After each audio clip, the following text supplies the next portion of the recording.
కాంగ్రెస్ చేసే గోబెల్స్ ప్రచారాన్ని తిప్పికొట్టి కాంగ్రెస్ ఇచ్చిన 420 హామీలను ప్రజల దృష్టికి కూడా తీసుకొని పోయే దిశగా మా కార్యకర్తల్ని నాయకుల్ని ప్రతి శాసనసభ నియోజకవర్గంలో కార్యకర్తల సమావేశాలు పెడతాం, ప్రతి మండలంలో కూడా పెడతాం, పార్లమెంట్ సన్నాహక సమావేశాలు పెట్టుకుంటాం.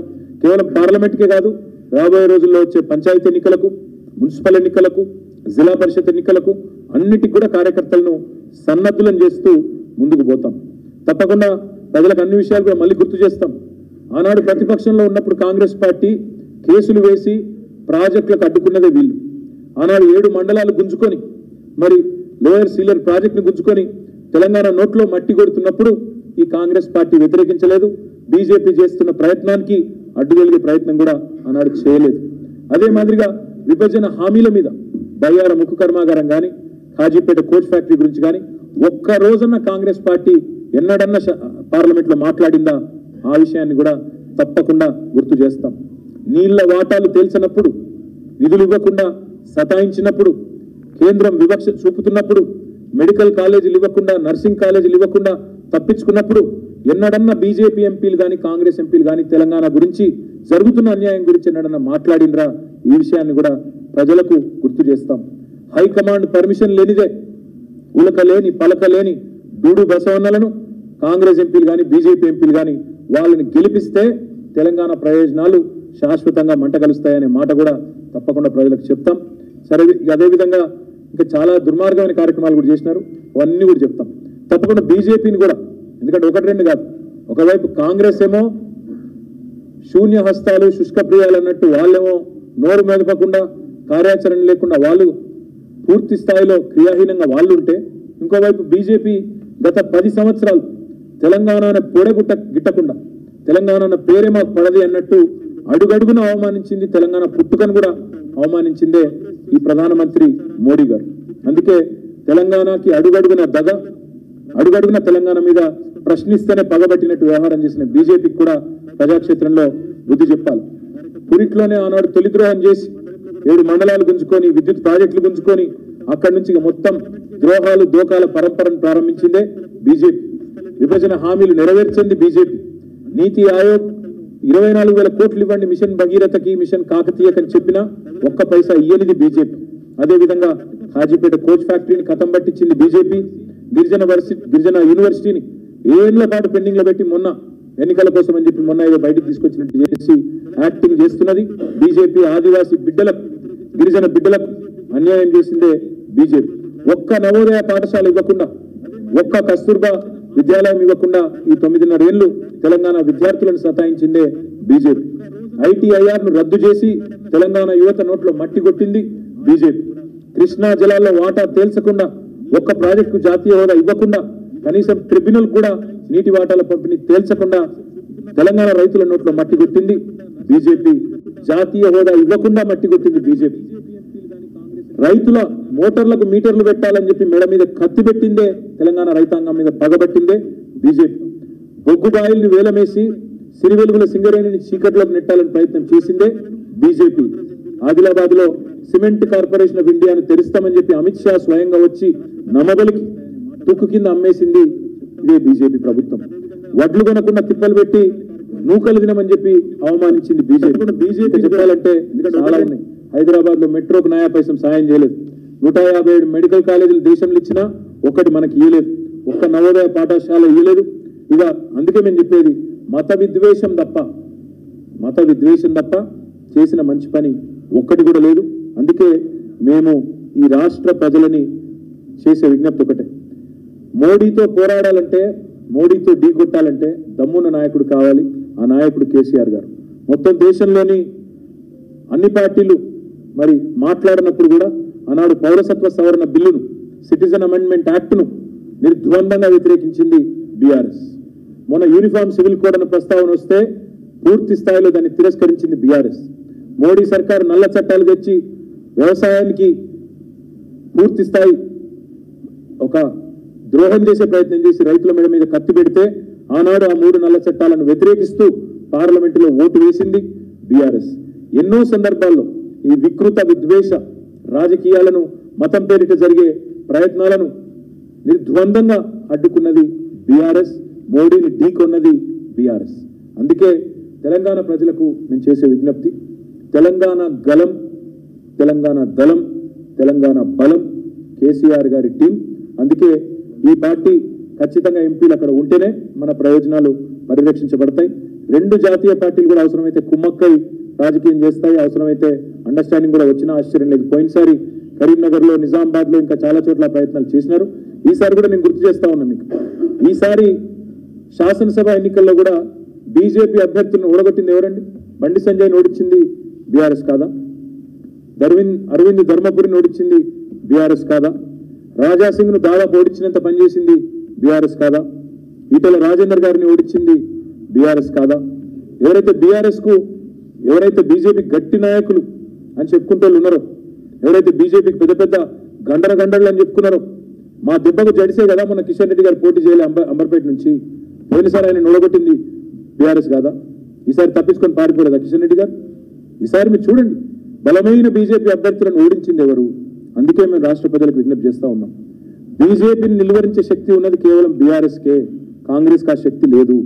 అందుకే మేము కోరేది, పార్లమెంట్లో కూడా తెలంగాణ వాణి ఉండాలి, బలం ఉండాలి, గలం ఉండాలంటే అది బీఆర్ఎస్ వల్ల అవుతుంది తప్ప ఇంకోరి వల్ల కాదు.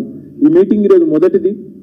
ఈ మెటీరియల్ మేము ప్రతి నాయకుడికి ఇస్తాము, ప్రతి ప్రజలకు కూడా ఇది చేరవేస్తాం. మొత్తంగా చేరవేసి తప్పకుండా మరి ఈరోజు మొదటి సమావేశం, ఇంకా 16 సమావేశాలు ఉంటాయి. 16 రోజుల పాటు ఇవి కొనసాగుతాయి. సంపూర్ణంగా మొత్తం సమీక్ష అయిన తర్వాత, ఎందుకంటే ఇవాళ మొదటి రోజు వచ్చిన మా ఆదిలాబాద్ నాయకులందరూ కూడా మళ్ళీ తిరిగి పాపం వాళ్ళు బెజ్జూర్ దాకా, దయగాం దాకా, అక్కడ ఆదిలాబాదు బేలా దాకా, జైనత్ దాకా చాలా దూరం పోవాలి కాబట్టి 350 కిలోమీటర్లు పోవాలి కాబట్టి వారికి తొందరగా పంపించే ప్రయత్నం చేసినాం. రేపు కరీంనగర్ ఉంది, ఇంకా తదుపరి వరుసగా పార్లమెంట్ నియోజకవర్గాల వారీగా సమావేశాలు ఉన్నాయి. బహుశా జనవరి 22-23 తారీఖు వరకు ఈ సమీక్షా సమావేశాలు అయిపోతాయి. అయిపోయిన తర్వాత మా తదుపరి కార్యాచరణ మొత్తం, అంటే శాసనసభ నియోజకవర్గాల వారీగా సమావేశాలు ఎప్పుడు ఉంటాయి, అభ్యర్థుల ప్రకటన ఎప్పుడు ఉంటుంది, దానికి కేసీఆర్ గారు కూడా ఇప్పుడిప్పుడే కోలుకుంటా ఉన్నారు. ఇంకా ఒక 4 వారాలు వారికి పడుతుండొచ్చు, 4 నుంచి 5-6 వారాలు పడుతుండొచ్చు మళ్ళీ తిరిగి ఇక్కడ ఆఫీస్కి వచ్చి కూర్చొని పనిచేసే పరిస్థితి రావాలంటే. కేసీఆర్ గారు కూడా ఏం చెప్పారంటే, మాకు ఇవాళ ఈ మీటింగ్లో మా నాయకులకు కూడా చెప్పమన్నది, ఈరోజు ఎట్లా అయితే అందరినీ పిలిచి మాట్లాడుకొని మనం అన్ని విషయాలు చర్చించుకున్నాము, అభ్యర్థుల ఖరారు కూడా అదే పద్ధతుల్లో అందరినీ పిలిచి వారి అభిప్రాయాలు తీసుకొని అందరి అభిప్రాయానికి అనుగుణంగా, కార్యకర్తల ఆలోచనకు అనుగుణంగానే అభ్యర్థుల ఎంపికను కూడా తప్పకుండా చేస్తాము. మాకైతే సంపూర్ణమైన విశ్వాసం ఉంది. ఎందుకంటే ఇప్పుడు మొన్న వచ్చిన ఓటు శాతం కూడా మీరు చూస్తే దాదాపు 37% పైనే వచ్చింది. ఇంకా అప్పటికిప్పటికి చూస్తే ఈ ప్రభుత్వానికి ఆల్రెడీ రాష్ట్రంలో వ్యతిరేకత పెరిగింది. మా నాయకులే చెప్తా ఉన్నారు, కార్యకర్తలు చెప్తా ఉన్నారు.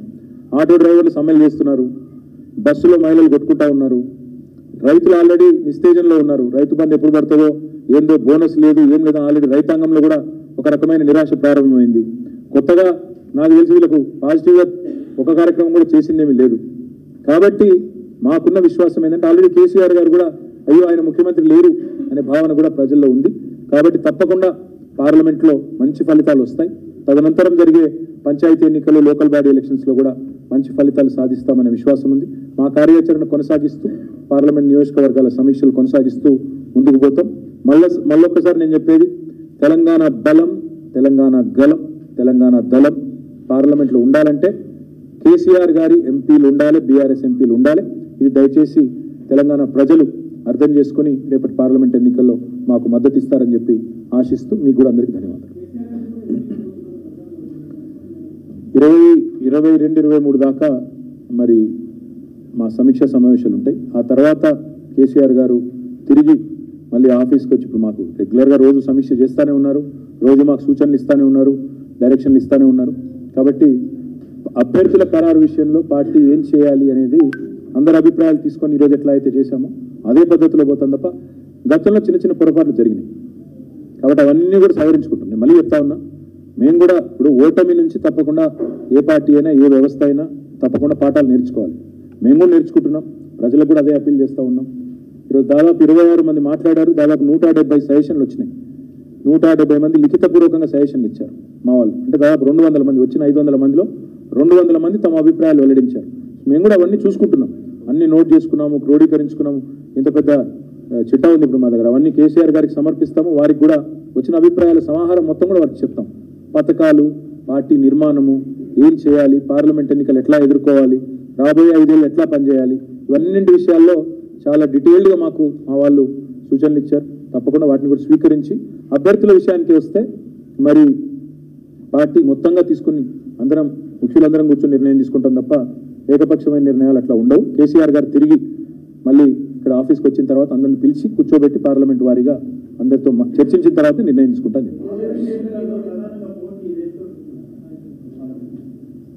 రెండు పార్టీలతో ఉంటుంది. ఎందుకంటే ఇప్పుడు మీరు చూసినట్టయితే ఆదిలాబాద్ పార్లమెంటే తీసుకుంటే సహజంగా 4 సీట్లు బీజేపీ గెలిచింది స్వల్ప తేడాతో.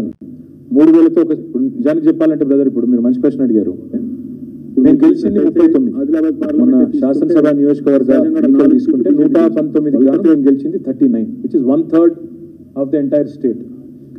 మేము దాదాపు ఒక 10-11 సీట్లు 6000 ఓట్ల లోపల పోయినాయి. 10-11 సీట్లు ఉన్నాయి. ఉదాహరణకు ఆదిలాబాద్లోనే తీసుకుంటే మాకు సిర్పూర్ సీటు పోయింది 3000 ఓట్లతో, ఖానాపూర్ పోయింది 4000 ఓట్లతో, ఆదిలాబాద్ పోయింది 6000 ఓట్లతో.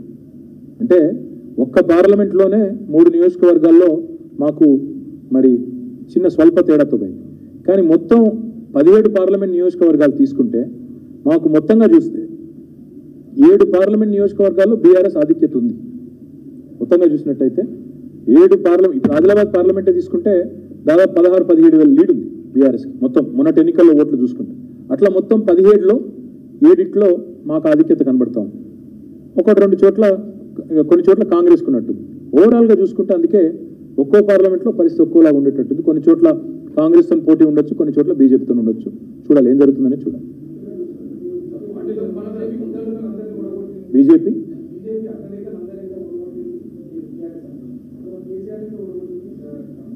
ఎస్ అంటే మేము పోటీ పడుతున్నామని చెప్తున్నాం. నేనేమంటున్నా మీకు మళ్ళీ చెప్తున్నా. నేను ఇప్పుడు మీరు మంచి ప్రశ్న అడిగిన బ్రదర్. కేసీఆర్ గారు కామారెడ్డిలో ఓడిపోయినారు, ఆడ ఓడగొట్టింది బీజేపీ కదా అన్నారు. మేము అందుకే చెప్తున్నా. నేను బీజేపీ బీటీము అని ఈ ప్రచారం చిల్లర ప్రచారం కూడా చేసింది. మేము బీజేపీ వాళ్ళు ఓడగొట్టినాం, బీజేపీ వాళ్ళు మమ్మల్ని కూడా ఓడగొట్టింది. అది చెప్తున్నా. నేను చెప్పే పాయింటే కాదు. పోటీ పడ్డాం, తలపడ్డాం, వాళ్ళని ఓడగొట్టినాం, వాళ్ళు మమ్మల్ని కామారెడ్డిలో ఒక దగ్గర గెలుపు సాధించారు. డెఫినెట్గా అట్లాంటి ఆదిలాబాద్లో గెలిచిండ్రు. గెలిపే కదా బ్రదర్, కాదని ఎట్లంటే నేను ఆదిలాబాద్లో గెలిచిండ్రు, నిజామాబాద్లో గెలిచిండ్రు, ఆర్మూర్లో గెలిచిండ్రు, వాళ్ళు 8 సీట్లు గెలిచిండ్రు.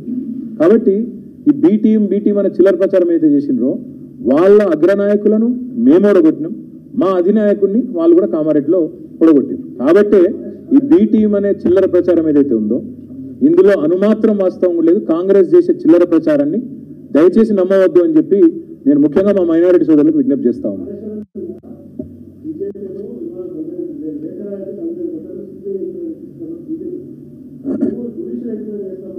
బ్రదర్గా మేము శాసనసభలోనే డైరెక్ట్గా చెప్పినాం, సోమోటో చెప్పినాం. మమ్మల్ని ఎవరు అడగలేదు, మమ్మల్ని ఎవరు నిలదీయలేదు, మేమే చెప్పినాం. హరీష్ రావు గారు మాట్లాడేటప్పుడు మా పార్టీ తరఫున ఏం చెప్పారు, మేమే రిక్వెస్ట్ చేస్తున్నాం, మేమే డిమాండ్ చేస్తున్నాం, ఎంక్వైరీ చేయండి అని చెప్పినాం. వాళ్ళు ఏం ఎంక్వైరీ చేసుకుంటారో వేసుకోమని. వీళ్ళు చేస్తారా, వాళ్ళు ఢిల్లీ వాళ్ళు చేస్తారా, ఇక్కడ ఉన్న వాళ్ళు చేస్తారా, వాళ్ళ ఇష్టం. మేము తప్పు చేయలేదు, దేనికి భయపడే అవసరం లేదు. ఏదైతే చిల్లర ప్రచారం చేస్తున్నారో మేము దానికి జడిసే వాళ్ళం కాదు, భయపడే వాళ్ళం కాదు. జరిగింది ఏం లేదు అందులో, కాబట్టి ఏం భయపడే పరిస్థితి లేదు. అయినా ఇంకో మాట, రేపటి నుంచి ప్రతిరోజు ప్రెస్ బ్రీఫింగ్ ఉంటుంది. ఎవ్రీడే ఉంటుంది, 16-17 రోజులు. అయితే నేను చేస్తాను, లేకపోతే మా సీనియర్ నాయకులు ఎవరో ఒకరు చేస్తారు. కాబట్టి ఎవ్రీడే ఉంటాం. కొన్ని రేపటికి కాపాడుకోండి ప్రశ్న. Okay, thank you.